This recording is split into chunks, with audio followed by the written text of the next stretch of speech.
तो अभी सबसे पहले हमारा जो टारगेट होगा वो है CRUD, ठीक है ना। फ्रंट एंड में और back end end then database. Front end में क्या कंप्लीट हुआ?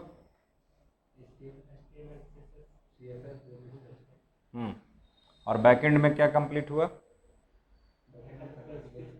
हाँ, और डेटाबेस में MySQL। यानी किसी भी एप्लीकेशन को डेवलप करने के लिए, अगर हम कोई भी एप्लीकेशन हम डेवलप कर रहे हैं तो उसके लिए हमें कितना क्या क्या जरूरत पड़ेगा? एक फ्रंट एंड का, एक बैक एंड और एक डेटाबेस। फ्रंट एंड क्या कर रहा है? किसी वेब पेज को डिजाइन मतलब किसी भी वेब पेज को डिजाइन, उसका लेआउट या किसी भी सिस्टम में, किसी भी एप्लीकेशन में फ्रंट एंड जो है वो यूजर इंटरफेस का काम करता है। यूजर इंटरफेस यानी जो यूजर से जो इंटरेक्ट करेगा, है ना। हमारा सिस्टम यूजर से कैसे इंटरेक्ट करेगा? जैसे अगर यूजर मान के चलिए कि अगर कोई बैंकिंग सिस्टम है, तो बैंकिंग सिस्टम में इंटरनली जो हम बैकएंड यूज करते हैं डेटाबेस में वैल्यू को स्टोर करने के लिए, तो बैंकिंग सिस्टम में मान के चलिए कि किसी को अकाउंट ओपन करना है, तो कौन यूजर से इंटरेक्ट करेगा? यूआई इंटरेक्ट करेगा।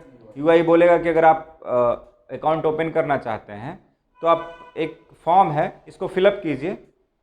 वो जब आप फॉर्म फिलअप करते हैं तो इंटरनली एक बैकएंड प्रोसेस चलता है ना। उसको हम वैलिडेट करते हैं, आपका मोबाइल नंबर, आपका आधार कार्ड नंबर, पूरा डिटेल जो है बैकएंड पे वो प्रोसेस होता है और उसको हम वैलिडेट करते हैं। जब वो वैलिडेट हो जाता है देन क्या करते हैं, हम उसको नेक्स्ट लेवल पे प्रोसेस करते हैं, है ना। अगर अकाउंट खुल गया है और आपको अगर अपना बैलेंस चेक करना है तो उसमें भी हमारा कौन इंटरेक्ट करता है? यूआई ही इंटरेक्ट करता है यूजर से, बोलता है कि आप अपना ईमेल आईडी और पासवर्ड दीजिए। तो वो जो ईमेल आईडी पासवर्ड का जो हमारा फॉर्म होता है, यही हमारा बैक एंड, ये फ्रंट एंड है। यहाँ पे यूजर ईमेल आईडी और पासवर्ड जब एंट्री करता है, ये प्रोसेस हमारा बैक एंड में प्रोसेस करता है। यहाँ से वैल्यू को हम लेके क्या करते हैं, इसको हम बैक एंड पे भेजते हैं।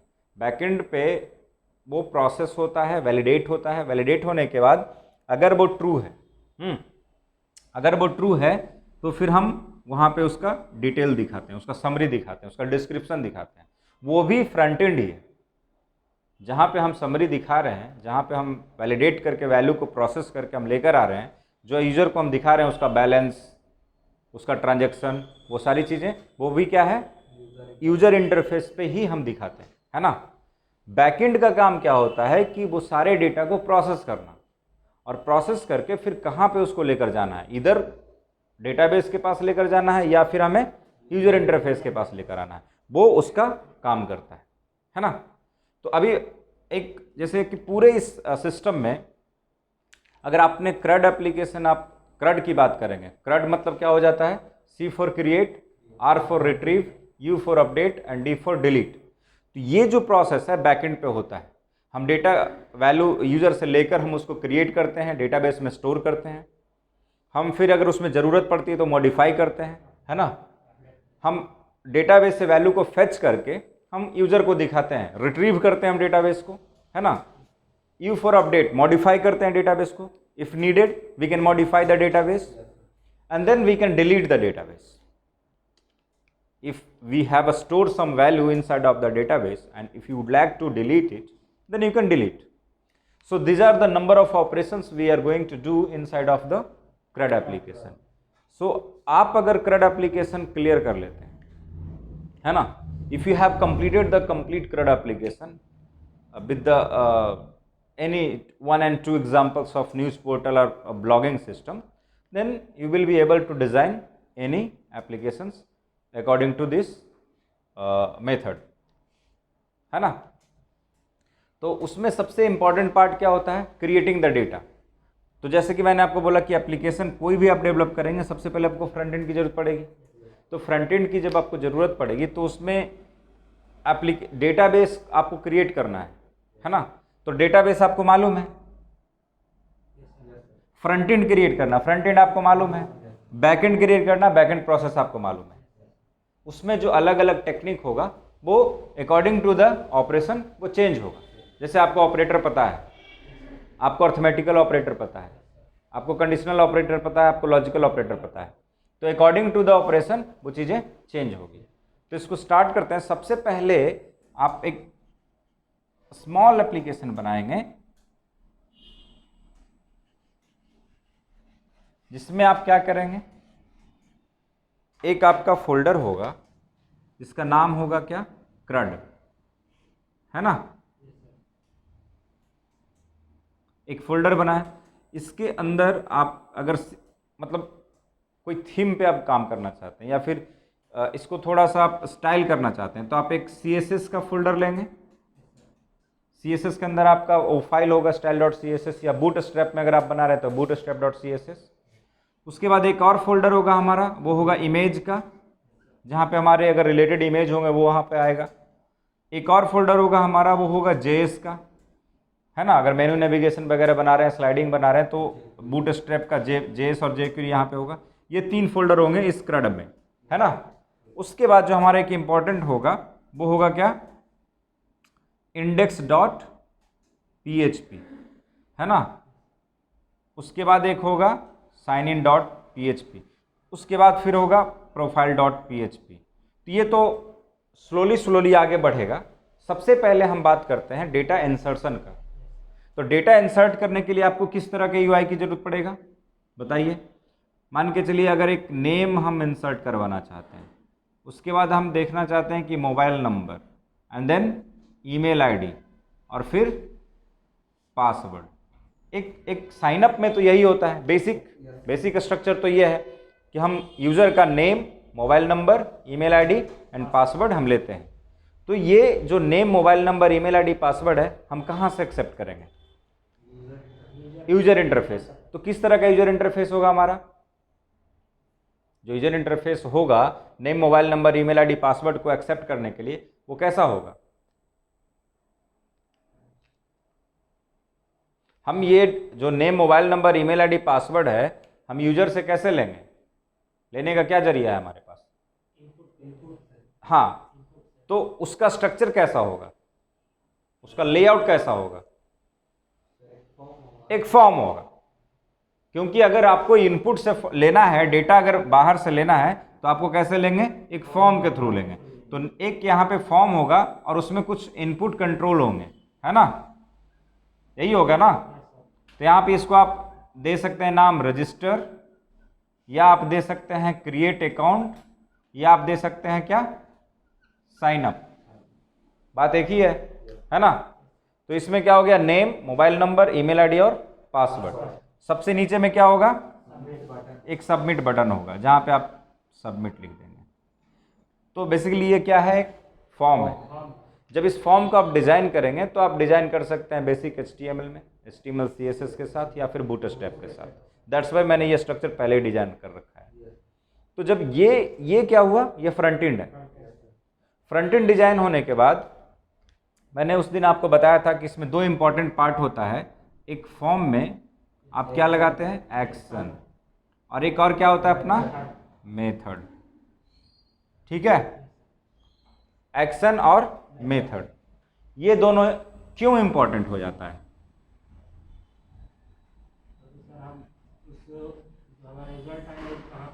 हाँ, क्योंकि ये जो है ये इनपुट है, ये इनपुट है, और ये पूरे इनपुट किसको रिपोर्ट करता है, फॉर्म को। वो अगर फॉर्म के अंदर नहीं होगा तो वो प्रॉब्लम करेगा। तो फॉर्म के अंदर आपके पास क्या होता है, एक एक्शन और एक मेथड होता है, ये दोनों एट्रीब्यूट है ना। तो फॉर्म में जैसे ये मान के चलिए कि एक फॉर्म हो गया, यहाँ पे आपने क्या लिख दिया, action is equal to double quote, और फिर एक हो गया method is equal to double quote. ठीक है, बंद कर दिया।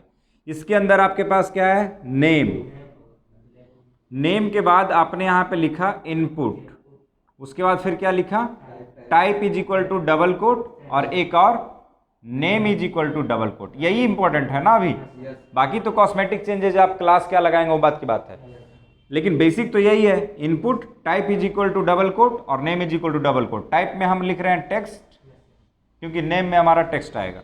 उसके बाद फिर क्या है हमारा, मोबाइल, इनपुट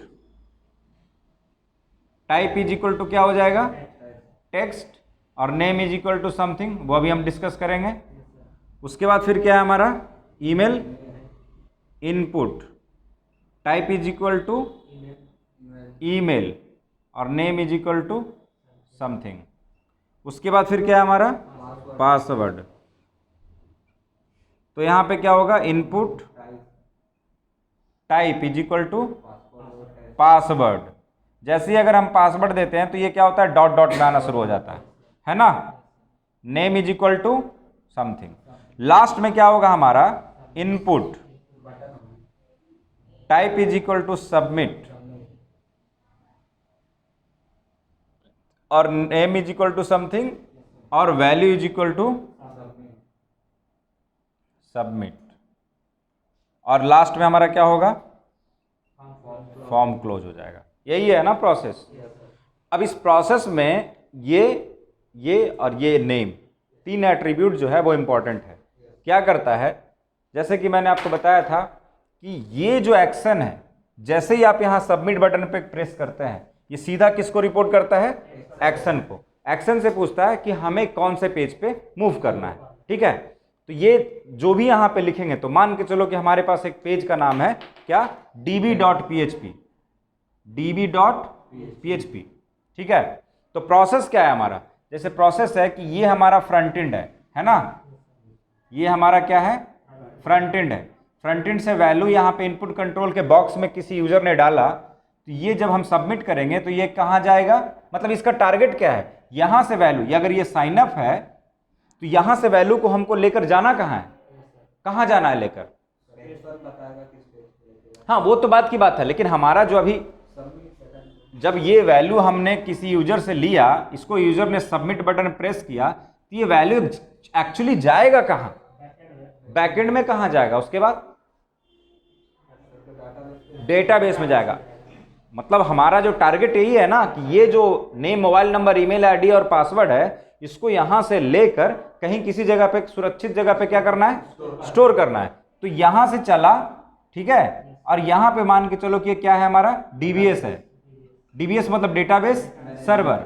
डेटाबेस सर्वर में हमारे पास एक डीबी है, डीबी मतलब डेटाबेस है, और इसके अंदर एक टेबल है, मतलब टेबल है, और इस टेबल के अंदर हमारे पास क्या रहा है, कॉलम है, मतलब यूआईडी हो गया, नेम हो गया, मोबाइल नंबर हो गया, ईमेल आईडी हो गया और पासवर्ड हो गया, है ना।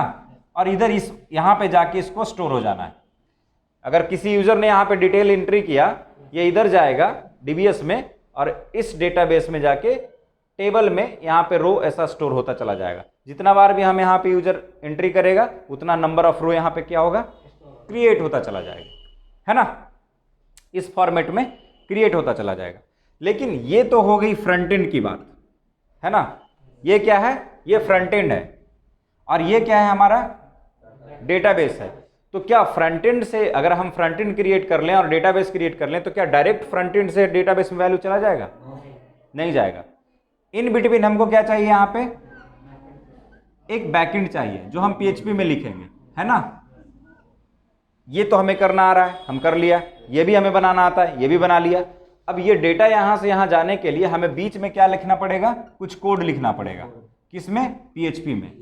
तो ये जो बीच का जो है ना पेज, ये पेज भी इधर ही रहेगा, जैसे मैंने अभी फोल्डर जो बनाया था उधर ही रहेगा, और उस पेज का नाम हमने क्या दिया अभी, db.php।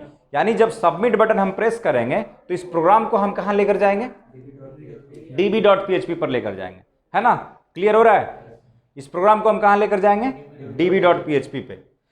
और लेकिन जैसे हम सबमिट बटन दबाएंगे, एक्शन बताएगा कि db.php पे चले जाओ, लेकिन ये साथ में ये भी बोलेगा कि db.php पे अकेले तुमको नहीं जाना है, मेथड से बात करो। मेथड बताएगा तुमको कौन से मेथड से लेकर आना है, पोस्ट मेथड से लेकर जाना है, गेट मेथड से लेकर जाना है ना, या रिक्वेस्ट से लेकर जाना। तो यहां पे हमने दिया पोस्ट, क्या दिया, पोस्ट। तो ये बोलेगा कि मेरे पास कुछ सब एट्रीब्यूट्स हैं, कुछ वैल्यू है हमारे पास। Name is equal to something, name is equal to हमने मान के चलिए यहां पे लिया ए, यहां पे हमने लिया ए, यहां पे हमने लिया बी, यहां पे हमने लिया सी, यहां पे हमने लिया डी। ले सकते हैं, कोई प्रॉब्लम नहीं है। ए बी सी नहीं लिया तो हम यहाँ पे ले सकते हैं, अगर यहाँ पे नेम है तो हम यहाँ पे एन ले लेंगे, अगर यहाँ पे मोबाइल है तो हम यहाँ पे एम ले लेंगे, यहाँ पे अगर ईमेल है तो यहाँ पे ई ले लिया, यहाँ पे अगर पासवर्ड है तो यहाँ पे पी ले लिया, है ना। नेम है तो एन ले लिया। कोई जरूरी नहीं है कि हम name is equal to N ही ले, जरूरी है क्या? नहीं, ये जो होगा हम वो ले सकते हैं, ये मैं आपको बता रहा हूं। अगर जरूरत है तो नेम ले लीजिए, नेम लेते हैं तो ज़्यादा क्लियरिटी आता है आपको कि हाँ नेम है तो name is equal to name, यानी कि आप बैकएंड पे जब काम कर रहे होंगे तो आप जब वैल्यू को रिसीव करेंगे और थर्ड पर्सन इस पे काम करेगा इस प्रोजेक्ट पे, तो ईजिली वो समझ जाएगा कि इसमें क्या आ रहा है ना। नेम लेंगे तो समझ जाएगा इसमें नेम आ रहा है, इसमें मोबाइल आ रहा है, इसमें ईमेल आ रहा है। लेकिन अगर यहाँ पे नेम की जगह पे अगर आपने मोबाइल ले लिया और नेम के यहाँ पे नेम की जगह पे मोबाइल ले लिया, मोबाइल की जगह पे नेम ले लिया, ईमेल की जगह पे पासवर्ड ले लिया और पासवर्ड की जगह पे ईमेल ले लिया, और यही चीज़ आपने वहाँ भी यूज कर लिया सेम जैसे लिया है, काम तो कर जाएगा। लेकिन जब कोई मेंटेनेंस में आएगा इस प्रोजेक्ट पे तो देखेगा कि अच्छा नेम तो समझ रहा होगा कि नेम ही आ रहा होगा, इसमें नेम यूज कर लेते हैं, लेकिन पता चला कि यहाँ पर ईमेल प्रिंट कर रहा है ना। दो बॉक्स है, एक में नमक एक में चीनी रखा हुआ है, दोनों सेम है, सेम स्ट्रक्चर सेम है, सब कुछ बॉक्स भी सेम है, और नमक वाले में आपने लिख दिया चीनी और चीनी वाले में आपने लिख दिया नमक, तो सामने वाला तो कंफ्यूज हो सकता है ना, जो नया आपके किचन में नया आदमी आया है ना। तो इसलिए थोड़ा सा इसको रिलेटिव रखने के लिए हम क्या करते हैं, यहाँ पे लेते हैं नेम, यहाँ पे लेते हैं मोबाइल नंबर, यहाँ पे लेते हैं ईमेल और यहाँ पे लेते हैं पासवर्ड। कोई दिक्कत नहीं। तो अब जब सबमिट बटन आप प्रेस करेंगे तो ये db.php पे जाएगा और db.php के बाद मेथड बोलेगा कि पोस्ट मेथड से लेकर जाइए, और ये सारे जो वैल्यू है name is equal to N, name is equal to mobile, name is equal to email, name is equal to password, ये सारे वैल्यू को रैप करके आपको क्या करना है, db.php पे पहुंचना है। ठीक है। अब db.php क्या है, हमारा एक पेज है। कौन सा पेज? बैकएंड पेज, जो डेटाबेस और इसके बीच में दोनों में काम कर रहा है ना। अब यहाँ पे हमारे पास कितने वैल्यू हैं? 4 वैल्यू है, और एक हमारा आईडी होगा यूआईडी ऑटो इंक्रीमेंट, तो कितने हो जाएंगे? तो डेटाबेस में जाके एक डेटाबेस क्रिएट करेंगे, डेटाबेस में एक टेबल क्रिएट करेंगे और उस टेबल में ये कॉलम पहले से क्रिएट करके रख लेंगे। तो अब अपना फ्रंट एंड भी रेडी और डेटाबेस भी रेडी। अब बात किसकी रही? बैकएंड की। तो बैकएंड प्रोसेस जो है ना बहुत ईजी होता है, मतलब उसमें कुछ डिफिकल्टीज नहीं है ना, इतना अगर समझ लिए। जैसे अगर आपको डेटाबेस मैनिपुलेट करना आ रहा है, डेटाबेस आप क्रिएट कर रहे हैं और डेटाबेस के सारे वैल्यू को अंडरस्टैंड कर रहे हैं, और फ्रंट एंड भी आपको क्रिएट करना आ रहा है, और इसके प्रोसेस को आप समझ रहे हैं कि हमें यहाँ से कहाँ लेकर जाना है, डेटाबेस में लेकर जाना है, आपको ये समझ में आ रहा है कि हमको यहाँ से यहाँ ले जाने के लिए एक बैकएंड लिखना पड़ेगा, क्योंकि डेटाबेस जो डेटा है हमारा यूजर डालेगा, जैसे यहाँ पे नेम डाला, मोबाइल नंबर डाला, ईमेल आईडी डाला, पासवर्ड डाला, और जैसे ही सबमिट करेगा तो आपको पता है कि डायरेक्ट यहाँ से यहाँ नहीं जाएगा, यहाँ से पहले कहाँ जाएगा? इधर जाएगा। ये सारे वैल्यू को रिसीव करेगा, रिसीव करने के बाद उसको प्रोसेस करेगा। प्रोसेस मतलब क्या? डेटाबेस में इंसर्ट करने की क्यूरी लिखेगा, है ना। वो प्रोसेस करने के बाद फिर ये जाके यहाँ पे स्टोर हो जाएगा। क्लियर है? तो इतना अगर आपको पता है ना तो बैकएंड में आपको कुछ तकलीफ नहीं होगा। बैकएंड में 5 स्टेप में प्रोसेस करते हैं। कितने स्टेप में? 5 स्टेप्स में। कौन कौन सा स्टेप होता है? पहला स्टेप इसमें होता है कि हम डेटाबेस कनेक्ट करते हैं। ठीक है, क्या करते हैं? Database connectivity. क्या हो गया? Database connectivity. First step. कौन से पेज पे? कौन से पेज पे ये 5 प्रोसेस करते हैं? बैकएंड पेज पे, db.php। ठीक है ना। जैसे ही यहां से आप सबमिट करेंगे तो कहां जाएगा ये? db.php पे। साथ में कौन से मेथड से जाएगा? और ये सारे को लेकर जाएगा, साथ में जाएगा ना। तो जैसे ही वहां पहुंचेगा तो ये 5 स्टेप में अपना काम, बेसिक में बता रहा हूं अभी सीखने के लिए, 5 स्टेप में कंप्लीट कर लेगा। फर्स्ट स्टेप क्या करेगा? कनेक्टिविटी करेगा। सेकंड स्टेप क्या करेगा कि यहां से वैल्यू कौन से मेथड से ये लोग भेज रहा है, तो आप रिसीव किससे करेंगे? तो receive the value, receive the value from front end. First step क्या कर दिया? फर्स्ट स्टेप इसने क्या किया? कनेक्टिविटी किया। सेकंड स्टेप क्या किया? मेथड एक्सेस करेगी किस मेथड वैल्यू को रिसीव कर लिया। कहाँ से किया रिसीव? फ्रंट एंड से। 2 स्टेप कंप्लीट हो गया। फर्स्ट स्टेप में क्या करना है? डेटाबेस कनेक्टिविटी करना है। सेकंड स्टेप में क्या करना है? अगर वहां से वैल्यू भेज रहा है तो हमको क्या करना है? रिसीव करना है। सिंपल सा है। फर्स्ट स्टेप में डेटाबेस कनेक्टिविटी, सेकंड स्टेप में वैल्यू को रिसीव करना है ना? क्योंकि अगर यहां से वैल्यू ये भेज रहा है ना जी मेथड से, तो हम सिंपल सी बात है सेकंड स्टेप में हम कर लेंगे क्या? रिसीव कर लेंगे वैल्यू को। ठीक है। थर्ड स्टेप में क्या करेंगे? क्यूरी को लिखेंगे। किसका क्यूरी लिखेंगे? अगर हमें क्रिएट करना है, अगर हमें इंसर्ट करना है तो कौन सा क्यूरी लिखेंगे? इंसर्ट का क्यूरी लिखना है। तो थर्ड स्टेप में क्या लिख दिया? क्यूरी लिख दिया। एसक्यूएल का क्यूरी लिख दिया। अब ये क्यूरी जो लिखे हुए उसको एग्जीक्यूट करवाना है। क्या करना है? क्यूरी को एग्जीक्यूट करवाना है। और फिफ्थ स्टेप में क्या करना है? कंडीशन लिख देना है। बस ये 5 स्टेप में आपका कंप्लीट हो गया। फर्स्ट स्टेप में क्या हुआ? कनेक्टिविटी। सेकंड में receive the data from front end. Third में क्यूरी लिखना है। अब वो क्यूरी चेंज होगा। अगर हमें यहां पे क्या है? ये साइन अप है। साइन अप में क्या होता है? साइन अप में क्या प्रोसेस करते हैं? पहले नहीं, साइन अप क्या है? साइन अप का मतलब क्या है? साइन अप में क्या होता है? यूजर से वैल्यू लेके क्या करते हैं? डेटाबेस में स्टोर करते हैं। सिंपल सी बात है। साइन अप हो, क्रिएट हो, इसमें क्या करते हैं हम? हाँ, यूजर से वैल्यू लेके क्या करते हैं? तो डेटाबेस में स्टोर करने के लिए एसक्यूएल का क्या है हमारा? एसक्यूएल का हमारा क्यूरी क्या है? डेटाबेस में किसी वैल्यू को स्टोर करने के लिए एसक्यूएल में कोई क्यूरी तो होगा ना, कोई सिंटेक्स तो होगा। क्या है? डेटाबेस में वैल्यू को इंसर्ट करने के लिए कुछ तो क्यूरी होगा ना, आपने पढ़ा होगा ना।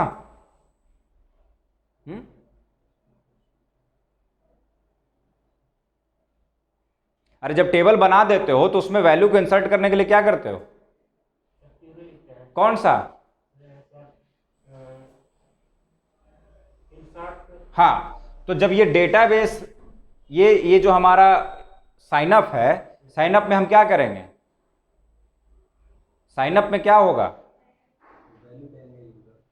सॉरी, यूजर से वैल्यू लेके क्या करेंगे? स्टोर करेंगे। तो डेटाबेस में स्टोर करने के लिए कौन सा क्यूरी फायर होगा? इंसर्ट का। तो यही तो मैं बोल रहा हूं, क्यूरी में क्या होगा? अलग अलग जगह पे अलग अलग तरह का क्यूरी हम चलाएंगे।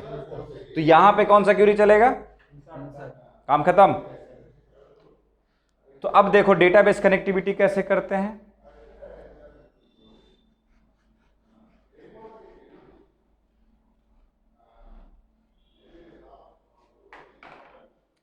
सबसे पहले हमें क्या करना होगा? जब यहां से सबमिट बटन होगा, ये db.php पे जाएगा, तो सबसे पहला काम हम क्या करेंगे? कनेक्टिविटी। तो कनेक्टिविटी कैसे करते हैं हम लोग? सिंपल सी बात है। इसमें लिखेंगे, एक वेरिएबल लेंगे। ठीक है, कौन सा वेरिएबल लेंगे? कोई भी एक वेरिएबल ले सकते हैं। $कॉन। $कॉन इसलिए लिया है ना कि कनेक्शन जैसे लिखते हैं हम लोग CONNECTI, तो इसका हमने शॉर्ट फॉर्म ले लिया। ठीक है, तो यहाँ पे एक वेरिएबल ले लिया और इस वेरिएबल में हम क्या लिखेंगे? लिखेंगे MySQL, MySQLi, MySQLi _ कनेक्ट। क्या लिख रहे हैं? ये क्या है? ये फंक्शन है। MySQLi _ कनेक्ट क्या हो गया? एक फंक्शन हो गया। अब इसमें आप डबल कोट में यहां पे लिखेंगे लोकल होस्ट। ठीक है, उसके बाद फिर क्या लिखेंगे? रूट। फिर क्या लिखेंगे? डबल कोट और फिर क्या लिखेंगे? डेटाबेस का नाम। ये जो हमारा डेटाबेस का नाम होगा ना, तो मान के चलो डेटाबेस का नाम हमारा हो गया इन्फो कोड। टर्मिनेट कर दिया, है ना? क्या क्या हो गया? MySQLi _ connect. अब पैरेंथेसिस में आर्गुमेंट में क्या पास कर रहे हैं? लोकल होस्ट लोकल होस्ट को हम लोग बोलते हैं सर्वर नेम, इसको बोलते हैं हम लोग यूजर नेम, ये हमारा हो गया पासवर्ड, और ये हमारा क्या हो गया डेटाबेस नेम।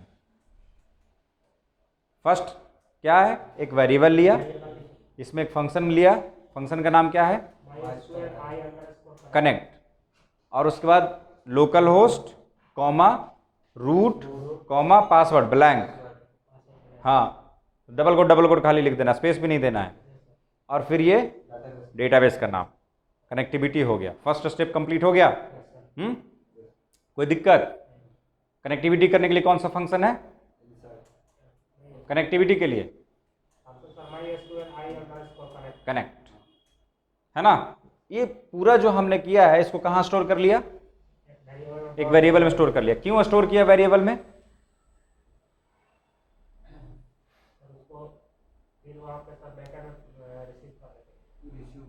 नहीं, इसलिए यूज इसको किया कि आने वाले प्रोसेस में जरूरत पड़ेगा इसका, है ना, आने वाले प्रोसेस में जरूरत पड़ेगा, इसलिए हमने एक वेरिएबल में स्टोर करके रख लिया इस कनेक्टिविटी को। ठीक है, अब नेक्स्ट स्टेप में क्या है, हमारा वैल्यू को रिसीव करना है। तो अभी कितने वैल्यू है हमारे पास? तो रिसीव करके स्टोर भी तो करना है, तो किस में स्टोर करते हैं हम लोग? वो तो फाइनल होगा, लेकिन अभी फिलहाल के लिए हम किस में रखेंगे, वहां से आ रहा है तो एक वेरिएबल लेंगे। तो कितना अभी वैल्यू है इसमें, तो कितना वेरिएबल ले लेंगे? ठीक है, तो जान पहचान का ही नाम लेते हैं, तो अगर इजी रहेगा तो $n लेते हैं, उसके बाद हाँ इज इक्वल टू, ये तो कुछ भी ले सकते हैं ना, नेम भी ले सकते हैं, $नेम भी ले सकते हैं, $ABCD भी ले सकते हैं, कोई दिक्कत तो है नहीं। अब देखिए वैल्यू यहां से किस मेथड से सेंड कर रहे थे, तो रिसीव किससे करेंगे, तो $_post square bracket single quote, $_post square bracket single quote, $_post square bracket single quote, $_post square bracket single quote. हो गया, फर्स्ट वाला काम खत्म हुआ, सेकंड वाला काम हो गया। अब इसमें क्या करना है कि आप पूछेंगे कि $, यहाँ सिंगल कोट में क्या लिखना है सर, तो यहाँ जो हम नेम इज इक्वल टू जो लिखा है ना, अगर n लिखा है तो यहाँ पे क्या लिखेंगे, n लिखेंगे। अगर नेम लिखा होता तो क्या लिखते, अगर p लिखा होता तो क्या लिखते, हाँ यही वैल्यू है। यही मैं समझाने की कोशिश कर रहा था कि अगर नेम है तो name is equal to name ना लिख के अगर ईमेल लिखेंगे, तो अगर यहाँ पे ईमेल लिख दिया ना तो वैल्यू तो चला जाएगा, लेकिन कल के डेट में अगर आप मेंटेनेंस करेंगे तो लोग सोचेगा ईमेल इसमें आ रहा है क्या, है ना, कंफ्यूज हो जाएगा। आ तो रहा है उसमें नेम, आप यहाँ पे अगर ईमेल ले लीजिए और यहाँ पे ईमेल ले लीजिए, लेकिन यहाँ से अगर आप लेंगे तो इसमें क्या आएगा, जब $email को प्रिंट करेंगे तो उसमें नेम प्रिंट होगा, इसलिए रिलेटिव लेते हैं। तो अब यहाँ पे नेम हो गया, यहाँ पे क्या ले लेंगे, M E और P, सेकेंड स्टेप खत्म, कहीं कोई दिक्कत? तो अब देखिए वैल्यू तो आपने यहाँ पर रिसीव कर लिया, अब इस वैल्यू के साथ करना क्या है, ये जो वैल्यू आपने लिया है इस वैल्यू के साथ करना क्या है, अब इसको प्रोसेस करके कहाँ भेज देना है, सिंपल सी बात है। तो डेटाबेस में भेजने के लिए आपके पास क्या है तरीका, क्यूरी फायर करते हैं, तो उसको भी एक स्टोर कर लेते हैं वेरिएबल में, SQL वेरिएबल ले लिया। अब बोलिए क्या क्यूरी लिखेंगे,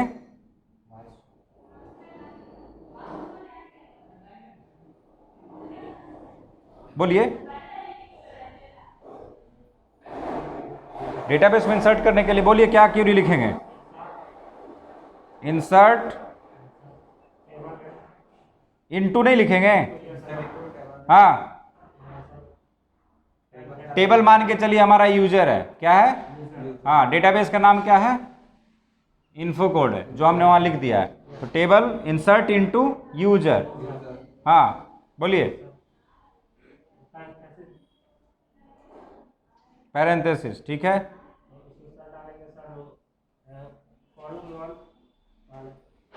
तो कॉलम हमारा क्या क्या है, तो ये तो ऑटो इंक्रीमेंट रहेगा ना, हाँ हाँ नेम है या n है, हाँ क्या अच्छा, यहाँ इंसर्ट इनटू में डेटा टाइप भी देते हैं? नो सर, वैल्यू नहीं रहेगी। हाँ, वैल्यू देंगे यहीं पे वैल्यू दे देंगे। No sir. फर्स्ट में नेम है, सेकंड मोबाइल एम हाँ, फिर हाँ हाँ, बंद करेंगे। अब क्या लिखेंगे? हाँ वैल्यू हाँ, उसके बाद इक्वल टू पैरेंथेसिस, हाँ, सिंगल कोट $n, उसके बाद डेटा टाइप। यहाँ डेटा टाइप होगा, अरे नेम, मोबाइल, ईमेल, पासवर्ड, ये कॉलम नेम हो गया। वैल्यूज, तो वैल्यू हम यहाँ पे स्टैटिक दे सकते हैं, लेकिन डेटा स्टैटिक थोड़ी देना है। यहाँ पे जो हमारे इस वेरिएबल में वैल्यू आएगा उसी को स्टोर करेंगे ना। हाँ, तो $n, $m, $e और $p हो गया। तो फर्स्ट में क्या किया हमने, सेकंड में क्या किया, और थर्ड में क्या किया। अब फोर्थ में क्या करना है, एग्जीक्यूट का। क्योंकि ये जो क्यूरी हम लिख रहे हैं, हम नोटपैड में लिख रहे हैं, टर्मिनल तो है नहीं। जैसे आप अभी एसक्यूएल के टर्मिनल पे लिखते थे और गो करते थे, हो जाता था, लेकिन यहाँ थोड़ी होगा। यहाँ करने के लिए तो एक स्पेशल फंक्शन चलाना पड़ेगा। तो यहाँ पे चलाएंगे $res इज इक्वल टू क्या, MySQL i_query, है ना। और इसके अंदर हम लोग क्या पास कर देंगे, $connection और $SQL। अभी देखिए जो कनेक्शन है ना, यहाँ कनेक्शन दे दिया, और ये जो SQL यहाँ लिया है वो दे दिया। ये कनेक्शन क्यों देना पड़ा, क्योंकि जब ये क्यूरी को एग्जीक्यूट करने की कोशिश करेगा ना, तो पूछेगा कि आपके पास वैलिडेशन है, आपके पास ID कार्ड है अंदर जाने के लिए। तो ये जब कनेक्शन पास कर देंगे तो ऑलरेडी अगर यहाँ पे हमारा कनेक्टिविटी वैलिड हो चुका होगा तो इसको कुछ प्रॉब्लम नहीं करेगा। बोलेगा हाँ मेरे पास ये है कनेक्टिविटी, आप देख लो इसमें। तो बोला ठीक है कनेक्टिविटी है, तो अब क्या करना है। तो मेरे पास यहाँ पे एक मैंने क्यूरी है इस $SQL में, इसको जरा एग्जीक्यूट कर दो। तो ये फंक्शन क्या करेगा, इसको एग्जीक्यूट कर देगा। जब एग्जीक्यूट कर देगा तो इसको बुलियन वैल्यू देगा। तो बुलियन वैल्यू देगा तो एक कंडीशन लिख देंगे। क्या कंडीशन लिखेंगे, if $res is equal to true, तो क्या बोलेंगे, इको, बोलिए 1 रो इंसर्टेड, बोलिए ना। अरे अगर ये ट्रू हो गया तो क्या मैसेज देगा, इनटू डेटाबेस। एल्स क्या मैसेज देगा, हाँ हाँ, यानी कि इस पे डिपेंड करता है। अगर ये हमारा सब कुछ सही प्रोसेस हुआ तो एक इको मैसेज दे देंगे, क्या 1 रो इंसर्टेड सक्सेसफुली। अगर फेल हुआ तो एल्स वाला कंडीशन में इको क्या देंगे, एरर, या फिर नॉट इंसर्टेड सक्सेसफुली, अनसक्सेसफुल, जो भी हो। तो फर्स्ट स्टेप क्या हुआ, सेकंड स्टेप क्या हुआ हमारा, और थर्ड स्टेप में क्या किया, फोर्थ स्टेप में क्या किया, और फिफ्थ स्टेप में क्या किया। हो गया, इजी है। तो पहले इस प्रोसेस को कंप्लीट करके इसको प्रैक्टिस कीजिए।